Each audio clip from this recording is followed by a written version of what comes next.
In the empire of celebrities, where smiles are forged stamps and crowns are bought with followers, a war erupted between two noble ladies of the court. One, a fiery headhead with a sharp voice. The other, a calculating blonde with the cold blood of an inquisitor. This is the real story, no sugarcoating, no fairy tales, of the day Lady Katy Perry declared war on Lady Taylor Swift.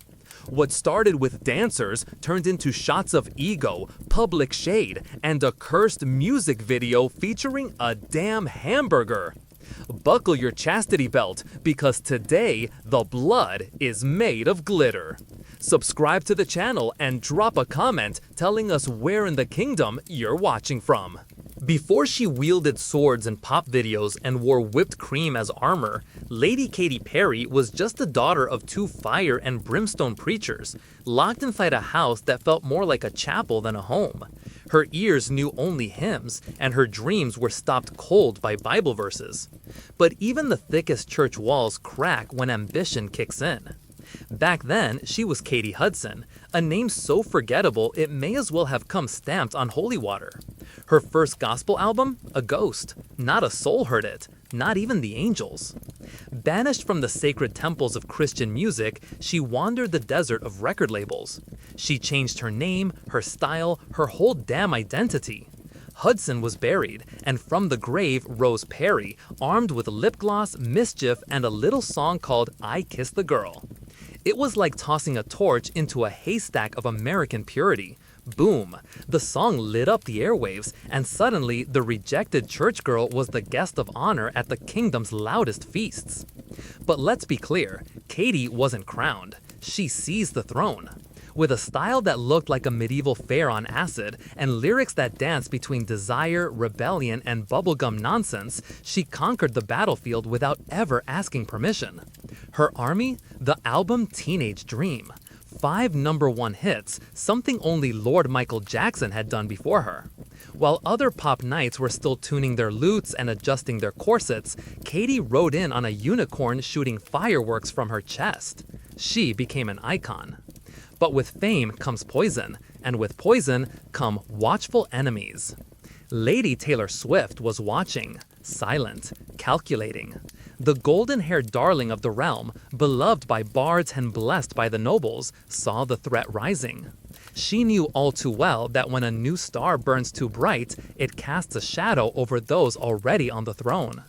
And when dancers started switching sides, the scent of war filled the castle halls. In the glitter-drenched courts of pop, alliances are delicate. One wrong move, one borrowed dancer, and you're suddenly a traitor to the throne. Lady Taylor Swift, a master strategist with the voice of a dove and the claws of a hawk, had ruled the melodic provinces with grace and calculation. She smiled like a saint, wrote like a sorceress, and punished like a queen scorned. And while the common folk only saw friendship between her and Lady Katy, behind the velvet curtains, the daggers were already being sharpened. It began, as many great feuds do, not with bloodshed, but with background dancers. During Taylor's majestic Red Tour, several dancers defected, not to the enemy, to Katy. Quietly, mid-tour, they were plucked from Taylor's royal court and recruited for Katy's upcoming campaign. Some say they left voluntarily, others whisper of seduction, bribes, forbidden scrolls of choreography. Taylor, of course, said nothing at first. She played it the way any good court player would, in silence, with an innocent smile and a sharpened pen. And then, bam! Bad Blood. A song, a curse, a flaming arrow disguised as a bop. The lyrics were vague, but the message was carved in stone. Betrayal, vengeance, and a warning to anyone who crossed Lady Swift. The kingdom went mad. Bards decoded every verse.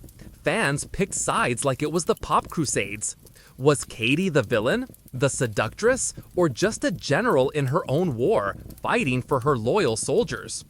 Katy naturally didn't let it slide. She took to the village scrolls, Twitter, and dropped a line sharper than any sword. Watch out for the Regina George in sheep's clothing. Subtle? Not even close. Suddenly, it wasn't just about dancers anymore. It was about pride, image, reputation. The royal court split in two. Even Lady Nicki Minaj, fierce and unpredictable, joined the melee. When Nicki clashed with Taylor over VMA nominations, Katy stepped in, not just with popcorn, but with her own torch. The feud had evolved. It was now a battle of factions. And while Taylor wrote verses and licked her wounds in lace and pearls, Katy prepared her next move, public, bold, and unforgettable. When a battle can't be won with swords, the generals turn to their deadliest weapon, unspoken words. Lady Taylor had already launched Bad Blood, and the bards got the message loud and clear. But Lady Katy wasn't the kind to retreat just because her rival had an army of teenage warriors armed with hashtags. Instead of firing back with a song, Katy opened her chest of sharp irony. She threw out cutting phrases, uncomfortable public appearances, and looks that spoke louder than 1,000 breakup ballads. In interviews, she dropped barbed comments like arrows flung into the wind, but they always hit their mark. And then came her most theatrical move yet, appearing on stage during Nicki Minaj's tour. A clear alliance, a public stand. She wasn't just showing face, she was planting a flag. The kingdom erupted like two armies meeting in the village square. The war wasn't just Katy versus Taylor anymore. It was factions, allies, and shadows clashing. Taylor, of course, didn't back down. She fought in her own way, soft-spoken interviews laced with venom, sad songs full of coincidences, music videos where the villain always just happened to look a little too familiar. Katy, meanwhile, began planning her own musical counterattack. But time was not her ally. With every passive-aggressive jab, the public's opinion swayed. Many still saw Taylor as the wounded damsel, the one betrayed, robbed, left behind by her loyal dancers. But others started to glimpse the political game behind the silk curtains. Taylor, always poised, now seemed a little too calculated. And Katy, the loud-mouthed jester in candy-colored armor, earned respect for at least not pretending. The battlefield was Instagram feeds. The spears were interviews. The traps, red carpets. The war of the indirects spread like plague across the pop kingdoms. But every war needs a direct strike, and for Lady Katy, that moment was drawing near. Because she didn't just want to clap back, she wanted to win. Every queen rules over her own kingdom of scandals, and Lady Katy was no exception. While the war with Lady Taylor dominated the bards and the digital taverns, behind the scenes, cracks in Katy's armor were already showing. Even before Bad Blood, she had collected feuds, fallouts, and public disasters with the dedication of a knight collecting heads. Let's start with her whirlwind marriage to Lord Russell Brand, a jester with the soul of a narcissistic warlock. The marriage lasted barely longer than a royal banquet. And the end? A text message. Yes, divorce by scroll, mid-tour, in the middle of nowhere. The kingdom knew before she did. Then came Sir John Mayer, the poisoned bard, sweet voice, venomous tongue. The kind of man who serenades you while sharpening a dagger behind your back. Their relationship was a cursed loop of on-again, off-again heartbreak. And when it finally ended, all that remained was the echo of wounds no lyric could fix. As if that wasn't enough, there were the uncomfortable comparisons to Lady Gaga. Fans accused Katy of copying outfits, themes, even music videos, dismissing it all as just inspiration. But the people never forgive when two pop sorceresses battle over the same spellbook. Then came the wrath of the faithful, from the same church she once fled. At the Grammys, when Katy performed with burning crosses and devilish overtones, the internet's Templars came swinging swords.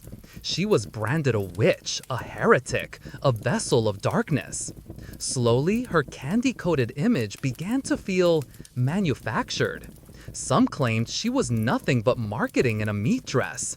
Others argued, at least she doesn't pretend to be sweet. But the truth was, surrounded by betrayal on all sides, Lady Katy stood alone in her castle. Every ex was a traitor, every critic a dart, every accusation a stone thrown at her tower. And at the center of this growing web of betrayals, she faced the greatest one of all, the betrayal of the people. The crowd began to turn, the cheers faded, the spectacle wore thin. And when the people turned their backs, not even the strongest sorceress can hold the throne. Every star that shines too bright eventually blinds its own crowd. And when the audience starts to squint, the fall is just a matter of time.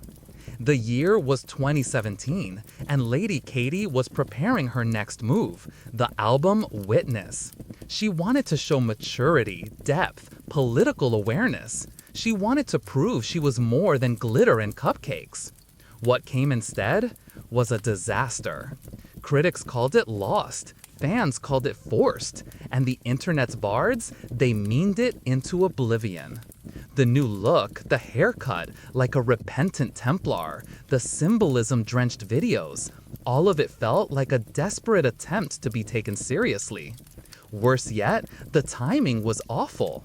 While the world was crying out for authentic voices, Katy looked like a noblewoman trying to deliver a political speech with a toy sword in hand. And as if the album wasn't already a bonfire, along came the 2017 VMAs. Katy was the host, her big chance to show charisma, intelligence, humor. What she delivered instead? Awkward jokes, try-hard skits, and expressions so forced they made the crowd physically cringe. It felt like the old Katy, the unpredictable, funny, slightly insane one, had been replaced by a knockoff version of herself. Social media turned into a coliseum of mockery. Influencers laughed, memes exploded, headlines screamed, 5 signs Katy Perry has lost her touch. Meanwhile, Lady Taylor rode in on her own triumphant comeback with Reputation, surrounded by golden snakes and razor-sharp storytelling. Katy, by contrast, faced echoes. What used to be worship became silence. What used to be hype turned into pity. And in the middle of the fog, Katy looked lost. But a lady, even wounded, is still dangerous. And deep inside her tower, Lady Katy was sharpening her final move. If this war couldn't be won with power, she'd try what no general dared before: peace. After years of shade, side eyes, and venomous silence, Lady Katy finally lowered her sword. Not out of regret, not for inner peace, but because every war eventually loses its audience. And her final move came disguised as fast food. In 2019, in Taylor's You Need to Calm Down music video, pastel colors filled the screen. Messages of inclusion flowed in the air, and suddenly, smack in the middle of the party, Lady Katy dressed as a hamburger. Yes, a literal hamburger, while Lady Taylor played the fries. The kingdom froze, eyes widened. What was this? A truce? A performance? A combo meal of forgiveness? They hugged, they smiled, they spun in slow motion like nothing ever happened. But the real question hung in the air. Was this forgiveness or just marketing? Backstage stories soon surfaced. Some claimed Katy sent Taylor an olive branch, literally. Others said Taylor sent cookies with the words "Peace at last" iced on top. The kingdom split in two. Some cried, others rolled their eyes. The drama-loving generation didn't know how to cope with the end of such a delicious feud. But not everyone bought the theater, because buried under all that glitter and prop ketchup, something smelled a little too rehearsed. Lady Katy needed redemption. Lady Taylor needed to reinforce her image as pop's diplomatic queen. And what better way than a perfectly spontaneous scene, carefully staged for the cameras?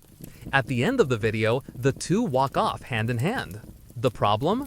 Off-screen, nothing changed. No joint tour, no duet, no real public friendship. just the elegant silence of a contract well fulfilled. And so ended, on the surface at least, one of pop's greatest rivalries. Not with a duel, but with a hamburger. And like every royal peace, it didn't come from the heart. It came from strategy. The next war was already brewing, but this time with different queens. When the dust settles and the spectacle fades, the crowd always wants the same thing, a verdict. And Lady Katy, once the ruling sorceress of the pop stage, fueled by sugar and fireworks, was now at the mercy of the bards. The same bards who sing, judge, and cancel with the same harp. Teenage Dream was still hailed as legendary. 5 #1 hits, a golden age, a flawless campaign. But everything that came after looked like a sugar castle melting in the sun. Critics asked, was she just a comet? Fast, bright, and fleeting? Others defended her. Katy was brave. She did what she wanted, and she paid the price. The harshest voices snapped back. She was all noise, a well-packaged product. The soul was in the marketing, not the music. And the people? They wavered. Some still danced to California Girls at weddings. Others pretended they were never fans at all. The truth? Lady Katy became one of those old paintings in the castle. Still hanging, still beautiful, but gathering dust. Meanwhile, Lady Taylor kept reshaping her identity with each new era. Country princess, revenge queen, woodland poet. Katy seemed stuck at a ball that had long since ended. Her attempts to stay in the game felt desperate. Colorful videos, speeches about authenticity, reality TV roles, all well produced, but something didn't click. And when an artist starts begging to be taken seriously, it usually means they've already lost control of their own story. The final judgment didn't come with boos. It came with gradual silence. Because in the empire of celebrities, no one dies from scandal. They die from being ignored. And the bards, who once sang her praises loud and proud, now only echoed old choruses, like the present was a broken string on a forgotten lute. Still, deep in some abandoned tower, her name echoed. Because icons don't disappear. They become legends or punchlines. Not every witch ends up at the stake. Some return, quieter, softer, but still standing.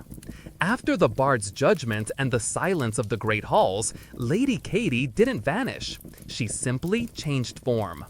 Far from the grand pop kingdoms, she found refuge in another role, that of a counselor.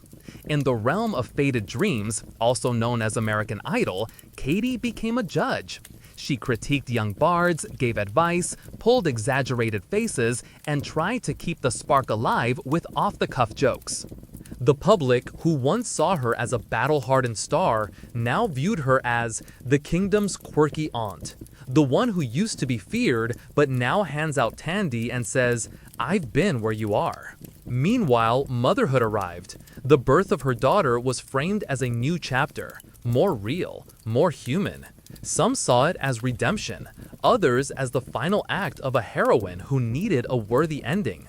And yes, there was a new album, Smile, a title almost too optimistic for a world that had learned to smile while quietly judging.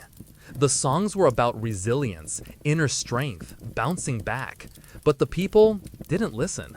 The tracks passed like a soft breeze, neither a hit nor a scar. Katy was still there, creating, trying, existing. But the era of war was over, and the new wave of ladies and witches, Lady Billie, Lady Olivia, Lady Doja, had already claimed the thrones once fought over. Still, the presence of the veteran witch at the back of the ballroom couldn't be ignored. She no longer led the show, but she knew exactly how the show worked. And maybe that was more intimidating than any glitter cannon. Lady Katy had stopped being the main character, but like every legendary figure, she still haunted the room, with misplaced smiles, bittersweet advice, and one lingering truth. In the pop throne game, no one ever really dies. They just change shape. The oracle falls silent, the people sleep, and the throne remains empty, waiting for the next soul bold enough to lose everything and still smile.